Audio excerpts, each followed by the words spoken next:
नमस्कार, मैं प्रिया। आज है 8 सितंबर। खबरों की तरफ बढ़ने से पहले एक नजर सुर्खियों पर। बिहार में किसानों को मुफ्त उर्वरक देगी सरकार। सिलेबस का मामला लेकर राजभवन पहुंचे शिक्षा मंत्री। बिहार में अब इमरजेंसी सेवाओं के लिए होगा एक ही नंबर।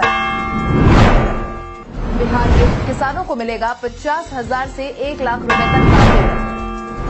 अब सिर्फ नए खाते में होगा सरकारी स्कूल का हिसाब किताब। अब चले बढ़ते हैं बिहार की 25 बड़ी खबरों की ओर विस्तार से। भारत हेवी इलेक्ट्रिकल्स लिमिटेड ने निकाली रिक्तियां। भारत हेवी इलेक्ट्रिकल्स लिमिटेड भेल ने इंजीनियर पर्यवेक्षक के कुल मिलाकर 22 पद पर आवेदन की मांग की है। वहीं अगर हम शैक्षणिक योग्यता की बात करें तो अभ्यर्थियों के पास सिविल इंजीनियरिंग में डिग्री, डिप्लोमा या समकक्ष और अनुभव होना अनिवार्य है।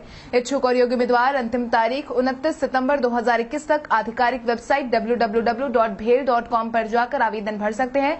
इसके साथ ही आप इन पदों से जुड़ी तमाम जानकारी नीचे डिस्क्रिप्शन बॉक्स में दिए गए URL से जाकर ले सकते हैं। बिहार में किसानों को मुफ्त उर्वरक देगी सरकार। बिहार में किसानों के लिए सरकार जल्द ही मुफ्त उर्वरक की घोषणा करने जा रही है, जिसके तहत अब बिहार में धान के पुआल यानी कि पराली को उच्च तापमान पर जलाकर बायोचार उर्वरक बनाने की योजना है। इसकी मदद से मिट्टी में कार्बन की कमी को दूर किया जा सकेगा। साथ ही इसे खेतों में डालने से उसकी उर्वरक शक्ति बढ़ जाती है, जो कि किसानों को फिलहाल मुफ्त में ही दी जाएगी। इसको लेकर बायोचार उत्पादन के लिए कृषि विभाग कृषि विज्ञान केंद्रों में भट्ठी लगाने का काम करेगा और किसानों से पुआल खरीदा करेगा। इस बाबत बायोचार के उत्पादन की योजना बनाई गई है। इस उपक्रम से पर्यावरण को प्रदूषित होने से भी बचाया जा सकेगा। ज्ञात हो, बायोचार की मदद से इन परालियों को कार्बन ठोस रूप में अवशोषित किया जाता है। पटना से चलने वाली ट्रेनों से यूपी बिहार के कई जिलों का होगा फायदा। पटना से रेल कनेक्टिविटी अब और ज्यादा मजबूत होने वाली है, क्योंकि जल्द ही बिहार के सारण, सिवान और गोपालगंज जिलों के साथ ही उत्तर प्रदेश के बलिया और अन्य जिलों के लिए पटना से रेल कनेक्टिविटी बढ़ाने का काम किया जाएगा, जिसको लेकर जनप्रतिनिधियों को काम में लगा दिया गया है। साथ ही रेलवे ने भी अपनी तैयारी इस बाबत शुरू कर दी है। रेलवे की माने तो छपरा से पटना के लिए ट्रेनों की संख्या बढ़ाई जाएगी। फिलहाल इस रूट पर केवल एक साप्ताहिक एक्सप्रेस ट्रेन चलाई जाती है। अब भाजपा सांसद जनार्दन सिंह सिग्रीवाल ने कहा है कि महाराजगंज मशरक होते हुए पटना तक के लिए ट्रेन सेवा की शुरुआत जल्द होगी। अगले कुछ दिनों तक बिहार वासियों को सता सकती है गर्मी। बिहार में अब मानसून आंशिक रूप से सक्रिय है। हम इसे ऐसे कहें कि अब मानसून बिहार में कमजोर पड़ता जा रहा है। ऐसे में अब कहा जा रहा है कि बारिश की गतिविधियां कमजोर हो गई हैं। मौसम विभाग का कहना है कि अगले 48 घंटे में बारिश की कोई खास गतिविधि नहीं होने वाली है। ऐसे में अब लोगों को गर्मी झेलनी पड़ सकती है। बताया तो ये भी जा रहा है कि प्रदेश के ज्यादातर बड़े शहरों में तापमान में अधिकतम देखने को मिलेगी। पटना मौसम केंद्र की माने तो प्रदेश में पूर्वैया हवा बहती रही है और नमी का प्रभाव बढ़ा है। अगले कुछ दिनों में इसकी तीव्रता में और बढ़ोतरी होगी। अधिकतम तापमान के बीच नमी की मात्रा के प्रभाव से स्थानीय स्तर पर गरज तड़क वाले बादल बनेंगे और वज्रपात की घटनाएं बढ़ सकती हैं। राजधानी पटना में तापमान में बढ़ोतरी होने की बात भी बताई जा रही है। केंद्रीय टीम ने किया भागलपुर और नवगछिया का हवाई सर्वे। बिहार में बाढ़ प्रभावित इलाकों का दौरा करने आई केंद्रीय टीम ने बीते दिन भागलपुर और नवगछिया का हवाई सर्वेक्षण किया। वहीं नवगछिया के कई इलाकों में टीम ने स्थल निरीक्षण भी किया। इसके बाद सभी सदस्य भागलपुर पहुंचे। टीम ने यहां सबौर और कहलगांव आदि बाढ़ प्रभावित स्थलों का निरीक्षण किया। इस दौरान टीम ने समाहरणालय में बैठक भी की, जिसके बाद अब टीम गृह विभाग को अपनी रिपोर्ट सौंपेगी। इस दौरान बिहार दौरे पर आई केंद्रीय टीम को आपदा प्रबंधन विभाग की तरफ से बाढ़ से हुए नुकसान पर एक समेकित प्रेजेंटेशन भी दिखाया गया। सिलेबस का मामला लेकर राजभवन पहुंचे शिक्षा मंत्री। बीते दिन बिहार के शिक्षा मंत्री विजय कुमार चौधरी जेपी विश्वविद्यालय के स्नातकोत्तर पाठ्यक्रम से लोकजन नायक जयप्रकाश नारायण और राम मनोहर लोहिया के राजनीतिक विचारों को हटाने के मसले पर राज्यपाल फागू चौहान से मुलाकात की। जहां मुलाकात के बाद उन्होंने बताया कि इस मसले पर राज्यपाल फागू चौहान इसी सप्ताह प्रदेश के सभी विश्वविद्यालयों के पदाधिकारियों की बैठक बुलाएंगे।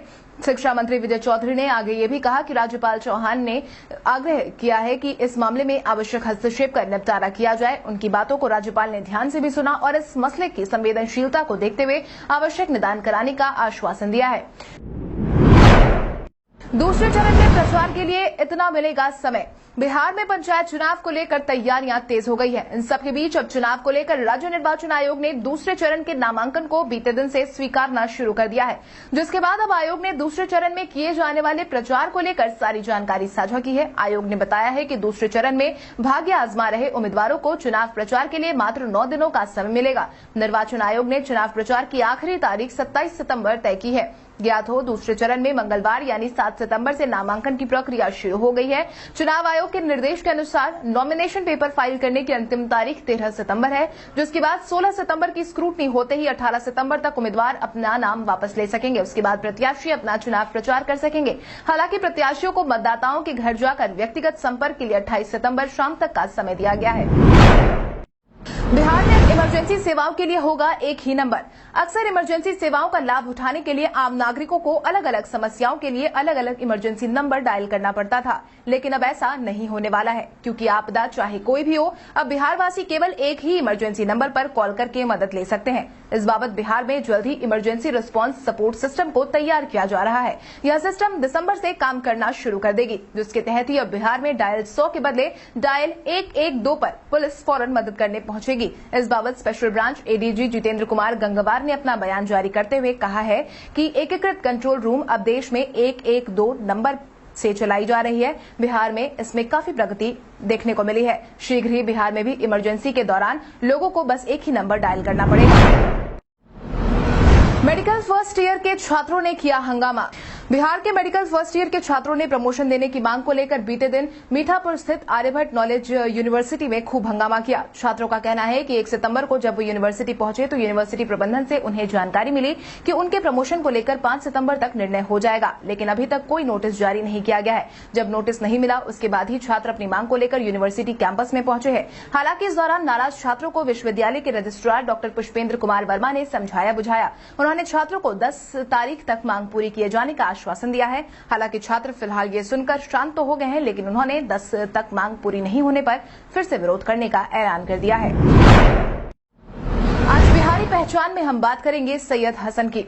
सैयद हसन का जन्म बिहार के जहानाबाद में हुआ था। सैयद हसन, जिसे सैयद भाई के नाम से जाना जाता है, एक भारतीय शिक्षाविद, मानवतावादी और इंसान ग्रुप ऑफ इंस्टीट्यूशंस के संस्थापक थे, जो ज्यादातर इसके संस्थापक संगठन इंसान स्कूल में एक के लिए जाने जाते थे। वो किशनगंज में शिक्षा लेने के अपने अग्रणी प्रयासों के लिए जाने जाते हैं। वो पहले भारतीय राज्य बिहार में शैक्षणिक रूप से पिछड़ा हुआ था। वो 2003 में नोबेल शांति पुरस्कार के लिए भी नामांकित हुए थे। भारत सरकार ने उन्हें 1991 में चौथे सर्वोच्च नागरिक पुरस्कार पद्मश्री से सम्मानित भी किया है।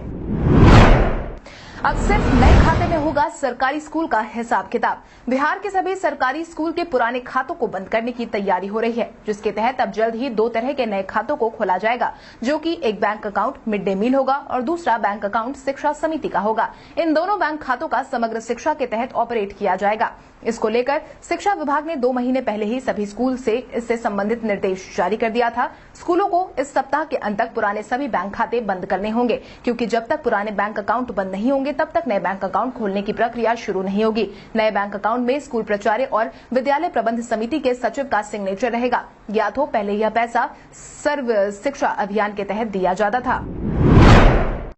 बिहार के 3 बीडीओ पर गिरी गाज। बिहार सरकार ने बीडीओ पर बड़ा एक्शन लिया है। सरकार ने इन अफसरों की वेतन में बढ़ोतरी पर रोक लगा दी है। बताया जा रहा है कि पश्चिम चंपारण और मुजफ्फरपुर जिले में पदस्थापित बीडीओ के ऊपर कार्रवाई की गई है। आपको बता दें कि अधिकारियों के ऊपर शिथिलता बरतने का आरोप लगाया गया है। इन सब के खिलाफ सरकार की तरफ से एक्शन लिया गया है। बिहार के ग्रामीण विकास विभाग की तरफ से बताया जा रहा है कि मुजफ्फरपुर जिले के मीनापुर प्रखंड के तत्कालीन बीडीओ, पश्चिम चंपारण जिले के मंझौलिया के तत्कालीन बीडीओ और मुजफ्फरपुर जिले के ही मीनापुर प्रखंड के बीडीओ के खिलाफ एक्शन लिया गया है। फिलहाल इन तीनों का वेतन रोक दिया गया है।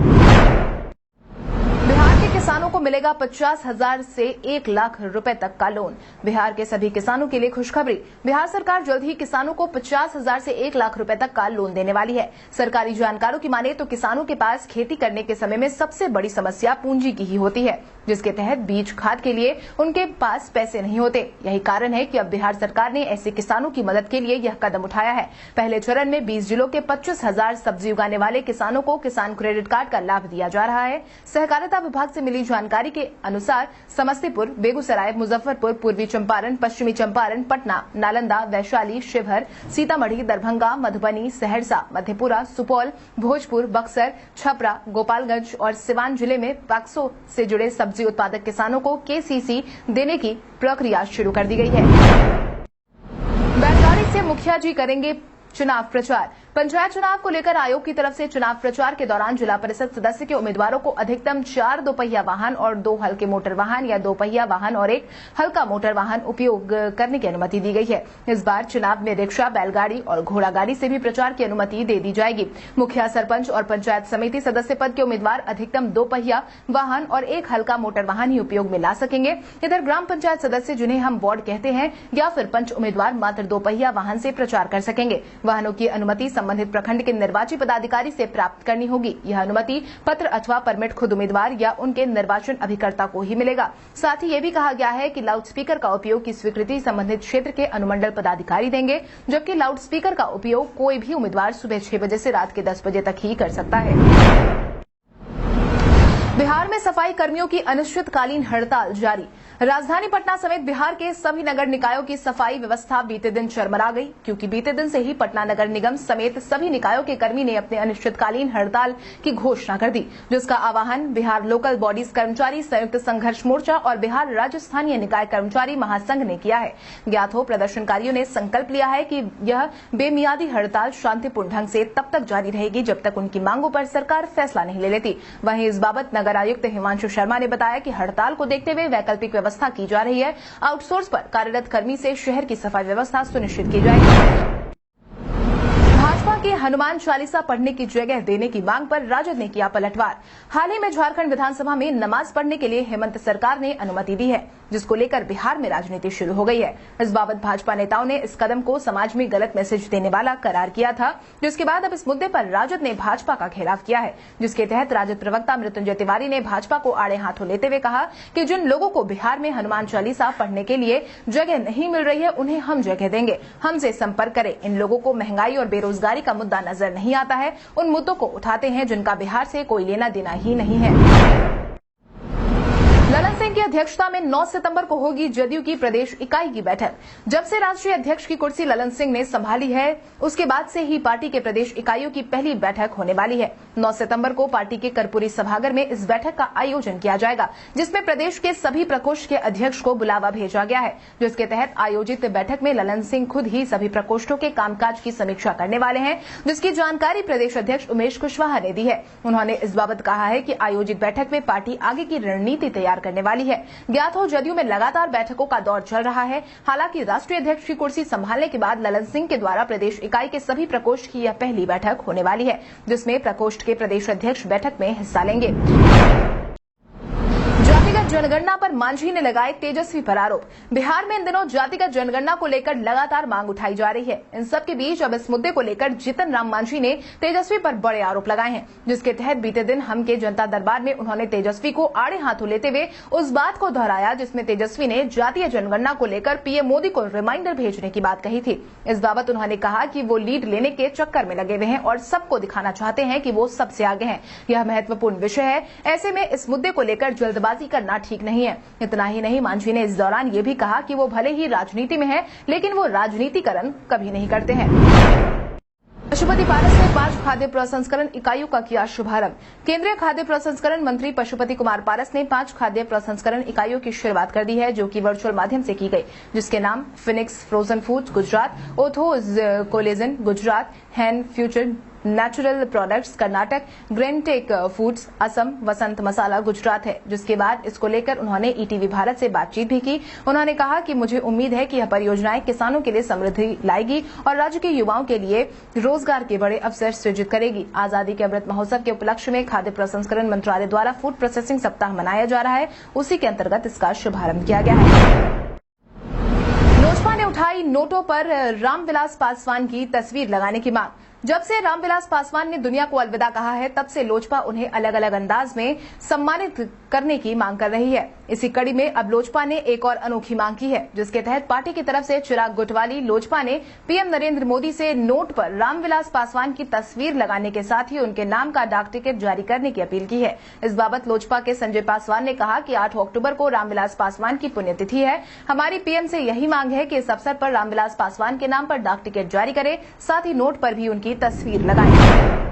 मुख्यमंत्री के जनता दरबार को तेजस्वी ने बताया ढकोसला।